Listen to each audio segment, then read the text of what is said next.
आज का मित्र जो विषय है, कल जो एपिसोड भारत के लोकतंत्र के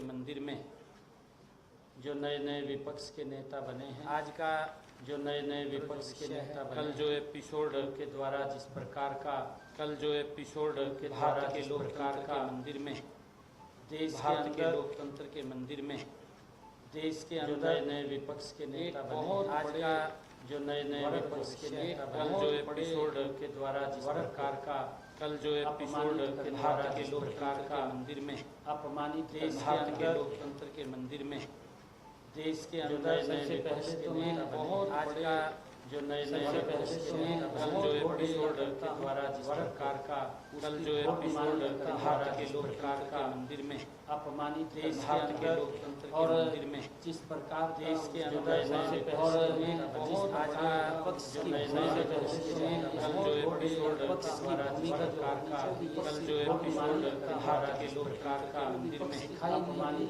भारत के लोकतंत्र के मंदिर में जिस प्रकार देश के अंदर सबसे पहले आज का जो नए विपक्ष के नेता बने, जो एपिसोड के द्वारा जिस प्रकार का भारत के लोकतंत्र का मंदिर में अपमानित भारत के लोकतंत्र और मंदिर में जिस प्रकार देश के अंदर सबसे पहले आज का जो नए विपक्ष के नेता बने, जो एपिसोड के द्वारा जिस प्रकार का भारत के लोकतंत्र का मंदिर में अपमानित भारत के लोकतंत्र और मंदिर में जिस प्रकार देश के अंदर सबसे पहले आज का जो नए विपक्ष के नेता बने, जो एपिसोड के द्वारा जिस प्रकार का नेता के लोकतंत्र का राहुल गांधी भारत के लोकतंत्र और मंदिर में जिस प्रकार देश के अंदर सबसे पहले आज का जो नए विपक्ष के नेता बने, जो एपिसोड के द्वारा जिस प्रकार नेता के लोकतंत्र का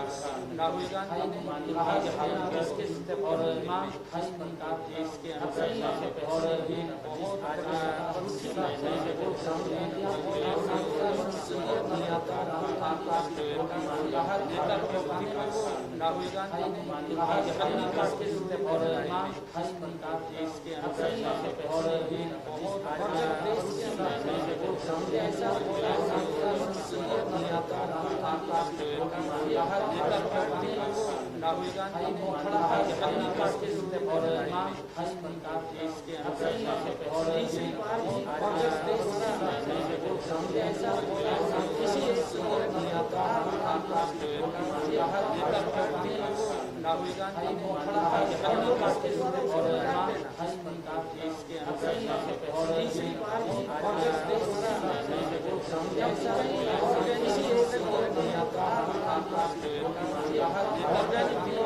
राहुल गांधी और अपने आप भी ज्यादा खर्च करेंगे और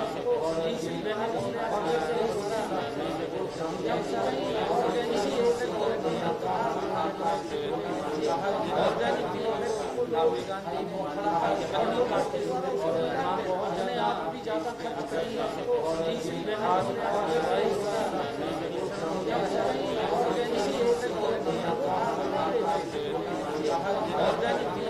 और राहुल गांधी और अपने आप भी ज्यादा खर्च करेंगे और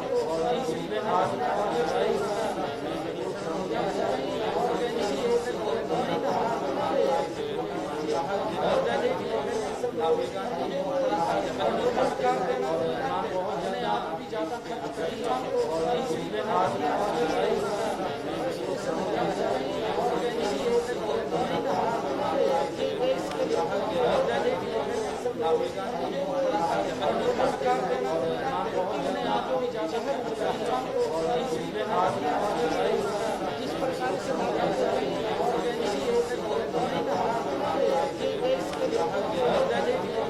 राहुल गांधी अपने आप भी ज्यादा जिस प्रकार से राहुल गांधी अपने आप भी ज्यादा जिस प्रकार से राहुल गांधी जिस प्रकार से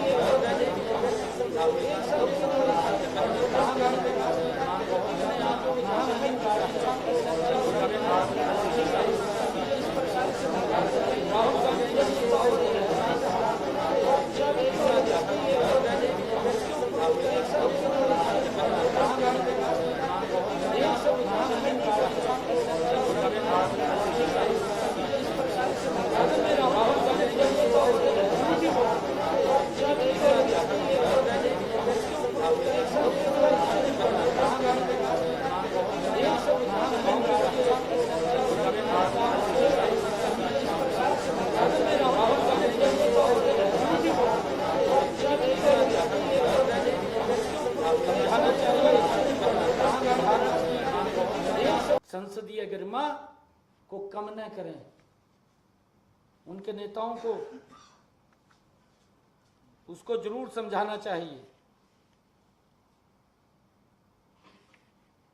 कांग्रेस के इस युवराज ने अपने भाषण में न केवल हिंदुओं को घोर अपमान किया, हिंदुओं को हिंसक, नफरती और झूठा बताया, बल्कि अग्निवीर, किसान, अयोध्या, माइक सब पर झूठ और केवल झूठ बोला। राहुल गांधी को अविलंब हिंदुओं का अपमान करने के लिए, सदन में झूठा बयानबाजी करने के लिए देश की जनता से अविलंब माफी मांगनी चाहिए। पूरी कांग्रेस पार्टी को माफी मांगनी चाहिए।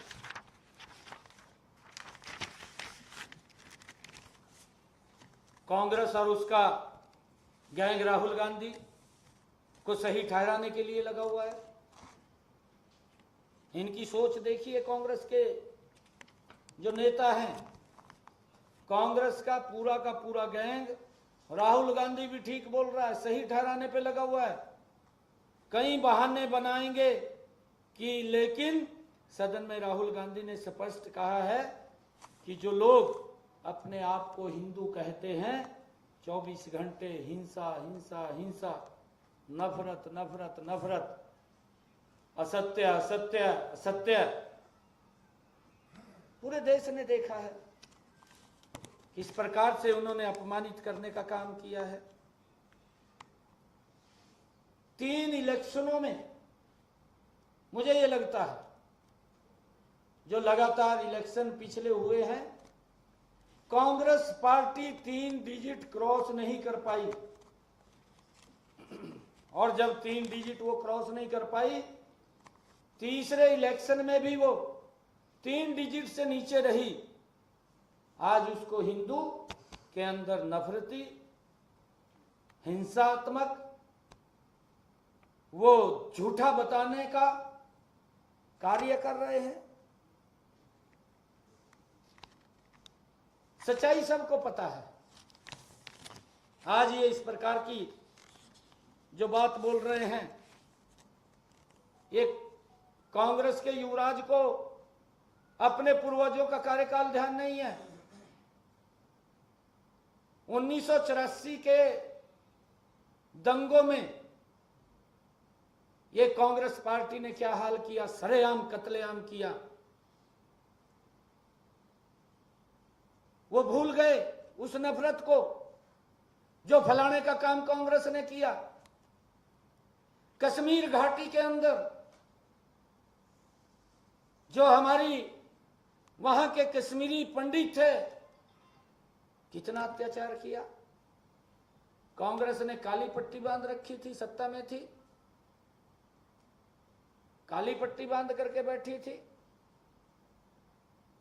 जब ये 1984 में सिखों के ऊपर हमले हुए, काली पट्टी बांध करके बैठे थे। जब घाटी के अंदर कश्मीरी पंडितों के ऊपर अत्याचार हो रहा था, तब ये काली पट्टी बांध करके बैठे थे। राहुल गांधी पश्चिम बंगाल में घटनाओं पर कुछ नहीं बोलते। पश्चिम बंगाल में घटनाक्रम होता है, इसकी जबान को ताला लग जाता है। कांग्रेस के जो नेता है उनकी जबान के ऊपर ताला लग जाता है, कुछ नहीं बोलते। तमिलनाडु में हिजब यूट थाहिर की मंशा पर कुछ नहीं बोलते। केरल में अपने सहयोगी की हिंसा भड़काने की तहरीरों पर भी कुछ नहीं बोलते। हिंदुओं को हर बार बदनाम करते हैं।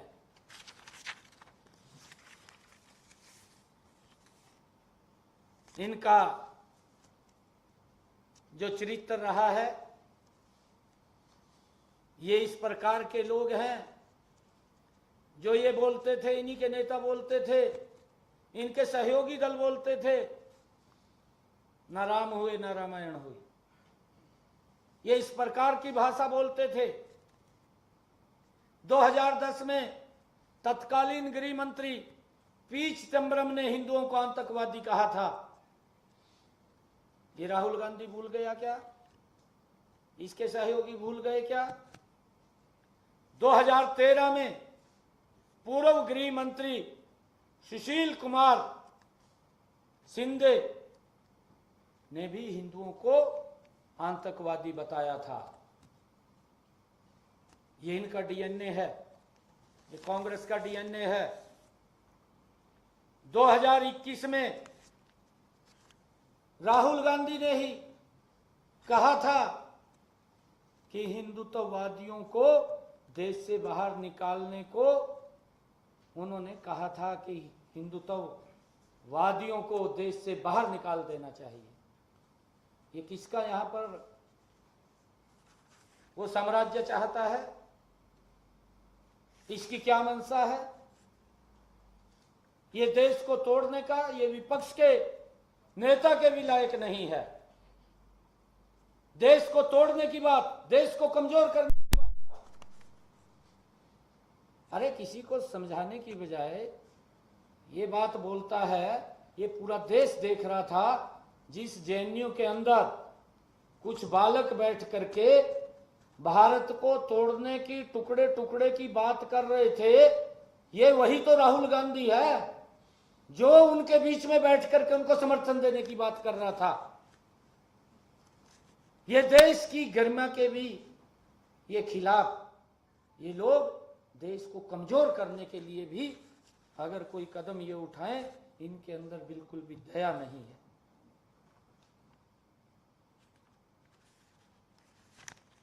और मुझे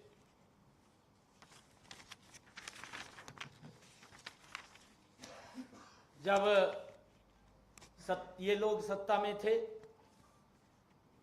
आपके पास सब चीजें थी, इनके पास सब चीजें थी, तब भी इन्होंने झूठ बोला और सदन के पटल पर अपनी गलती मानी। आज भी आप झूठ बोल रहे हैं। ये जब सत्ता के अंदर थे तब भी इन्होंने सदन के पटल पर झूठ बोल करके माफी मांगने का काम किया है। कर्नाटक में कांग्रेस के कार्यकारी अध्यक्ष जो इस समय पीडब्ल्यूडी मंत्री हैं, सतीश जार की होली भी हिंदू शब्द को गंदा बोल चुके हैं। इनकी भारत जोड़ो यात्रा में जॉर्ज पोन्नैया ने कहा था कि भारत की धरती को इतना अपवित्र मानता हूं कि मैं जूते पहनता हूं ताकि इसका स्पर्श न हो जाए। ये भारत जोड़ो यात्रा के अंदर जॉर्ज पोन्नैया जो इनको चलाने वाला है, उसकी ये मंशा थी। इनके गठबंधन के लोगों ने ही हिंदू धर्म के नाश और उसकी तुलना कोरोना वायरस के साथ की थी, जो इनके गठबंधन के घमंडिया गठबंधन के जो लोग हैं। इस बात को भी हमने समझना है। आज राहुल गांधी ने अभय मुद्रा की बात करते हुए लोकसभा के सदन में राहुल गांधी ने अभय मुद्रा की बात करते हुए इस्लाम में भी अभय मुद्रा बता दी, जबकि इस्लाम में कोई चित्र नहीं होता। तो उन्हें अभय मुद्रा कहां से दिख गई? कहां से उनको दिखाई दी है? राहुल गांधी को कोई इल्म तो नहीं हुआ, या ऊपर से कोई फजल हुआ है कि उन्हें अभय मुद्रा दिखाई दी है? किस प्रकार से देश को कमजोर और तोड़ने की ये कांग्रेस की जो बयानबाजी है, इससे देश को भी नुकसान है और देश की सुरक्षा को भी मैं मानता हूं नुकसान है। संसद में जिस तरह से भगवान शिव के चित्र को दिखाया गया है, राहुल गांधी के द्वारा बार बार दिखाया गया है, वह बेहद आपत्तिजनक है। उसके ऊपर हम आपत्ति दर्ज करते हैं। इस पर लोकसभा के माननीय अध्यक्ष ने भी कहा कि जिनको हम पूजते हैं उनके चित्र यहां प्रस्तुत नहीं करने चाहिए। उसके बावजूद भी इन्होंने हिंदू संस्कृति के साथ अपमानित करने का काम ये राहुल गांधी ने किया है। राहुल गांधी शिवाजी की तस्वीर दिखा रहे थे और कहते हैं कि हम हिंदू धर्म की शक्ति से लड़ेंगे, जबकि शिव और शक्ति एक है। इसको यही मालूम नहीं है। इसका ज्ञानवर्धन कांग्रेस के लोगों को करना चाहिए। राहुल गांधी ने 2014 में शपथ ईश्वर के नाम से ली थी, तो फिर 2014 से 24 में ऐसा क्या बदल गया कि वे ईश्वर के नाम की शपथ से सत्य निष्ठा पर आ गए और फिर सदन के पटल पर ईश्वर के चित्र दिखाने लगे। इसलिए राहुल गांधी को गंभीरता और परिपक्वता के साथ अपनी जिम्मेवारी का निर्वहन करना चाहिए। ये लगातार बार बार सदन के पटल के ऊपर झूठ बोल करके देश को गुमराह करने का काम, इलेक्शन के दौरान में भी ये देश के अंदर झूठ बोल करके लोगों को भटकाने का काम, ये इनके डीएनए के अंदर शामिल है। राहुल गांधी अग्नि योजना में शहीदों को कोई मुआवजा नहीं दिया जाता, इससे बड़ा कोई झूठ नहीं हो सकता। ये लोकसभा के पटल के अंदर बोल रहा था कि अग्निवीर कोई शहीद हो जाता है, उसको कोई मुआवजा नहीं दिया जाता। परंतु उसके जवाब के अंदर माननीय रक्षा मंत्री ठाकुर राजनाथ सिंह जी ने तुरंत राहुल गांधी के इस झूठ को देश के सामने संसद में एक्सपोज करने का काम किया है और उन्होंने कहा कि अग्निवीर योजना में शहीदों को 1 करोड़ रुपए की सहायता प्रदान की जाती है। ये किस प्रकार का झूठ बोलते हैं? झूठ बोल करके देश के लोगों को गुमराह करने का काम करते हैं। राहुल जी को केस स्टडी कर अपने तथ्यों को दोबारा देखना चाहिए। ऐसा पहली बार नहीं है जब कांग्रेस ने सेना पर सवाल खड़े किए। कांग्रेस पार्टी ने पहले भी सेना पर सवाल खड़े उठाए हैं और देश को भ्रमित करने का प्रयास कांग्रेस ने और राहुल गांधी ने, इनके घमंडिया गठबंधन ने किया है। बाद में उन्होंने माफी भी मांगनी पड़ी, पूरे देश के सामने है। और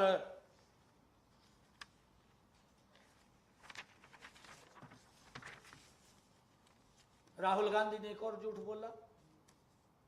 ये बार बार झूठ बोलते हैं। किसानों को आतंकवादी बताने का झूठ राहुल गांधी ने लोकसभा के पटल के अंदर। राहुल गांधी ने कहा कि सरकार ने किसानों को आतंकवादी बताया। ये राहुल गांधी के बयान है। किस प्रकार का झूठ बोलते हैं? अरे किसान हमारी इस देश की आत्मा है, इस देश का पेट भरने का काम मेरा किसान करता है। मैं इस राहुल गांधी से पूछना चाहता हूं कि एक श्वेत पत्र जारी करके लोकसभा के पटल के अंदर बताए, देश को बताए कि मेरी पूर्वजों की सरकार 55 से 60 वर्ष तक इस देश के ऊपर एक छत्र शासन में रही है। कौन से उनके विकास के लिए, मजबूती के लिए, किसान के हित में कदम उठाए हैं, वो देश को बताने का काम करे। देश के अंदर गुमराह और झूठ बोलने का काम ना करे। राहुल गांधी के इस झूठ को तुरंत खुलासा हो गया और जब उससे प्रूफ मांगने की बात कही गई, आप सदन के पटल पर झूठी बातें नहीं कर सकते, आपको इस ऑथेंटिक करना होगा।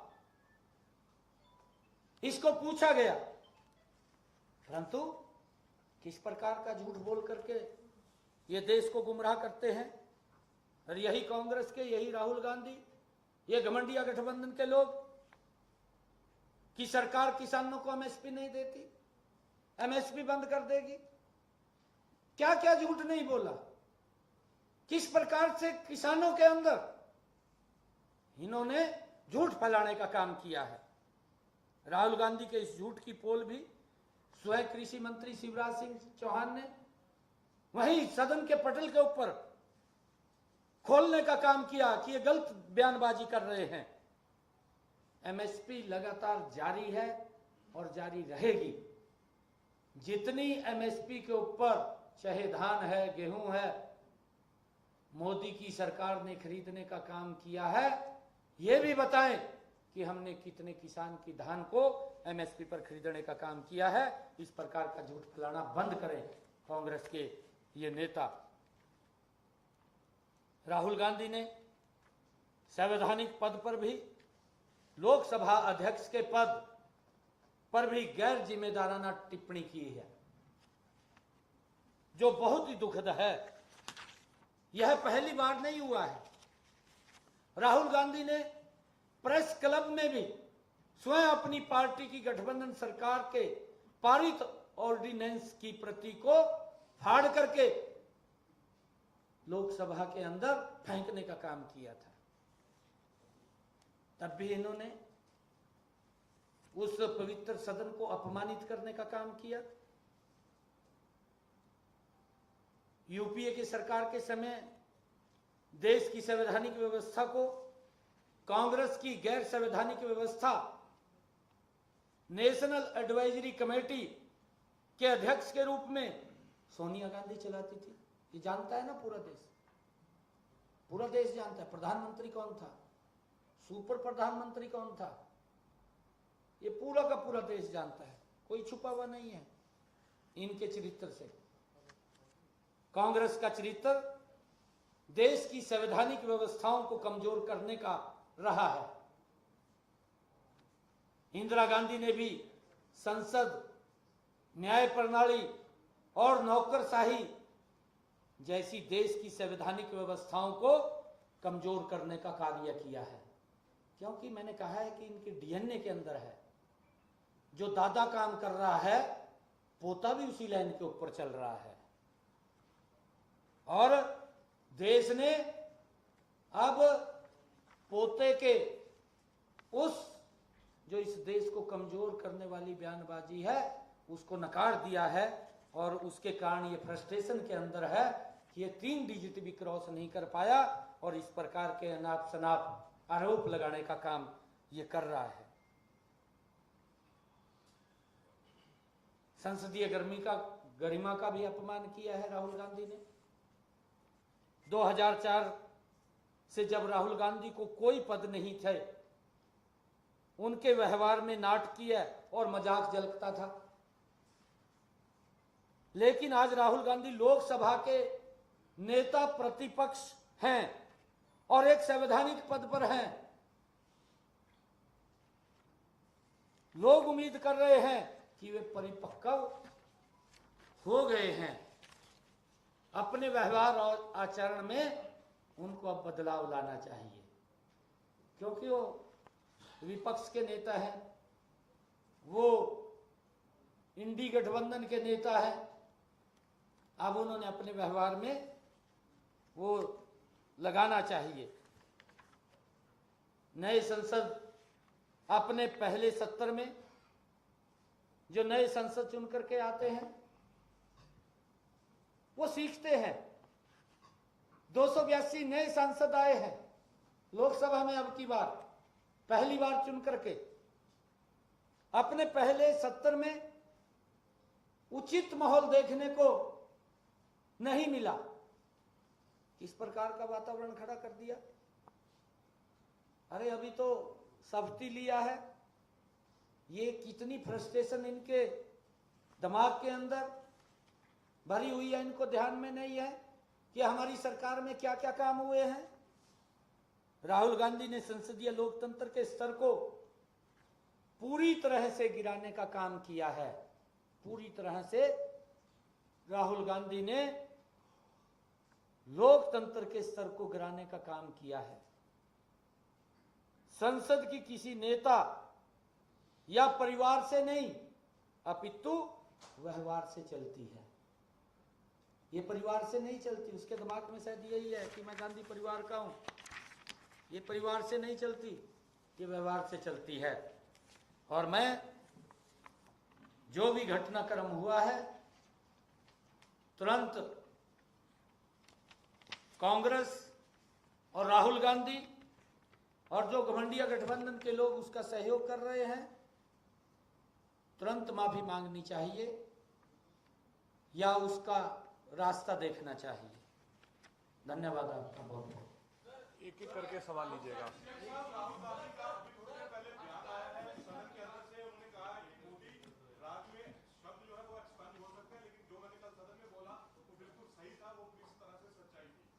मैंने कहा है ना, राहुल गांधी को 1984 के दंगों के ऊपर भी बोलना चाहिए, जो सिखों का कत्लेआम किया गया था।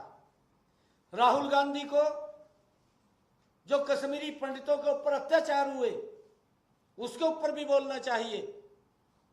जो केरल के अंदर हिंसा को घटनात्मक वहां हुआ है, उसके ऊपर भी राहुल गांधी को बोलना चाहिए। पश्चिम बंगाल के अंदर जो घटनाक्रम हुआ है, उसके ऊपर भी बोलना चाहिए। राहुल गांधी को ये देश के हिंदू ही नजर आ रहे हैं, इसको वो घटनाक्रम नजर नहीं आ रहा जो हिंदुओं के ऊपर अत्याचार हो रहे हैं, वो दिखाई नहीं दे रहा है।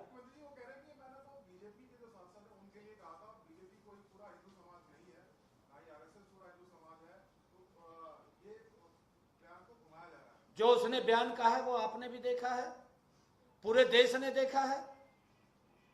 ये बयान पूरे देश ने देखा है। वो दूध पीने वाला बच्चा तो नहीं है। वो आज घमंडिया गठबंधन ने, इंडी गठबंधन ने विपक्ष का नेता बनाया है, एक संवैधानिक पद के ऊपर है, एक जिम्मेवार पद के ऊपर है। मैं क्या बोल रहा हूं, मैं क्या शब्द कह रहा हूं, मेरे मुख से जो शब्द निकलेगा वो देश को प्रभावित करने वाला शब्द होगा, वो समाज को दिशा देने वाला शब्द होगा। वो सोच करके बोलना चाहिए। बचपना नहीं है। हम तो ये मानते थे कि जब तक ये विपक्ष का नेता नहीं था, चलो बचपना है इसके अंदर, ये बचपने जैसी बातें करता है। परंतु अब ये एक संवैधानिक पद के ऊपर है, इसको तुरंत ही देश से माफी मांगनी चाहिए। देश के अंदर जिस प्रकार का इसने वातावरण खड़ा किया है, एक भय का वातावरण, देश को कमजोर करने का वातावरण खड़ा किया है, इसने निसंकोच आगे आकर के देश से माफी मांगनी चाहिए।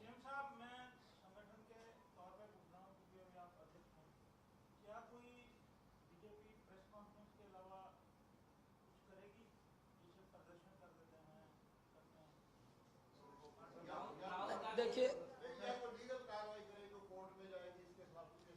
नहीं देखिए, मैं इसके बारे में नहीं, आज हमने अपनी प्रतिक्रिया व्यक्त की है।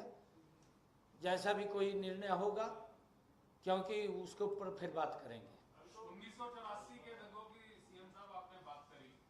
आपकी पार्टी तो हिंदूवाद को जो है बहुत आगे ले जाने वाली पार्टी रही है, लेकिन जो 50,000 या 40,000 हिंदू मारे गए, उसके बारे में भाजपा कभी कोई प्रतिक्रिया देती नहीं है। कहाँ मारे गए? पंजाब के अंदर कहाँ? बसों से उतार के मारे गए, जो आतंकवादियों ने जो मारे, सिख धर्मपंथियों ने। पंजाब में जो आतंकवाद का दौर था, उसमें जो हिंदुओं की हत्याएं हुई थी, लालड़ू में भी मार के मारे, अमृतसर, तरनतारन, बहुत जगहों पे घटनाएं। देखिए, मैं वही बात कह रहा हूं, इन सब बातों को लेकर के कांग्रेस के पास कोई शब्द नहीं है। जिस प्रकार की घटनाक्रम हुए हैं, कांग्रेस की सोच रही है कि वोट के लिए देश को ही दांव के ऊपर लगा दो और आपसी दंगों के अंदर देश को झोंक दो। पिछले 10 वर्षों में देश में कोई दंगा दिखाई दिया? अगर कहीं दंगा हुआ, उसके पीछे का हाथ आप लोग देख लेना क्या है, ये कौन लोग हैं। सख्त कार्रवाई हुई है, और उसके पीछे कौन था? कांग्रेस के ही विधायक ने विधानसभा के अंदर, उसकी आज भी रिकॉर्डिंग है। अगर एक विधायक इतनी बात बोल रहा है तो उसके पीछे कोई कारण है। और ये जो किसानों का जो आंदोलन चल रहा था, उसमें अगर आप थोड़ा सा याद करें, बीजेपी के कुछ नेताओं ने ये कहा था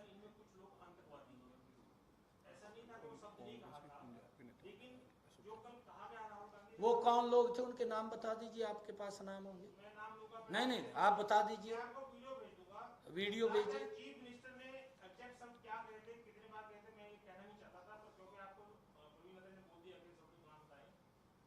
तत्कालीन मुख्यमंत्री ने ये शब्द नहीं कहे थे, अगर नहीं कहते मैं वीडियो निकाल के भेज दूंगा, क्योंकि ये जब बार बार ये बातें आई थी कि इनने कुछ सभी लोगों को नहीं कहा, ये किसानों को नहीं नहीं, ये मैं आज भी उस बात के ऊपर आज भी मैं ये बात कह रहा हूं, क्योंकि जब सीए आया, शाहीन बाग को ब्लॉक कर दिया गया, तो कौन लोग थे? और जब दिल्ली के ऊपर, बॉर्डर के ऊपर बैठे, तो कौन लोग थे? फिर मैं वही बात कह रहा हूं, वो शाहीन बाग वाले उठ करके वहां आए, वही लोग उठ करके आए। कौन सपोर्ट कर रहा था? कौन सपोर्ट कर रहा था? कौन लोग उनके पीछे थे? कौन उनको आगे करने का काम कर रहे थे? ये देश सब जानता है। बहुत बहुत धन्यवाद। बहुत बहुत धन्यवाद। पत्रकार साथियों, मैंने भोजन की व्यवस्था है, 1:30 बजे भोजन संपन्न हो जाएगा। हॉस्पिटल में आयुष्मान और जयायु कार्ड वाले ट्रीटमेंट बंद हो गई है, निजी अस्पताल 200 करोड़ पेंडिंग नहीं, वो आजकल में चला जाएगा, किसी की कोई पेंडेंसी नहीं, वो मेरा कार्यक्रम समय का अभाव है।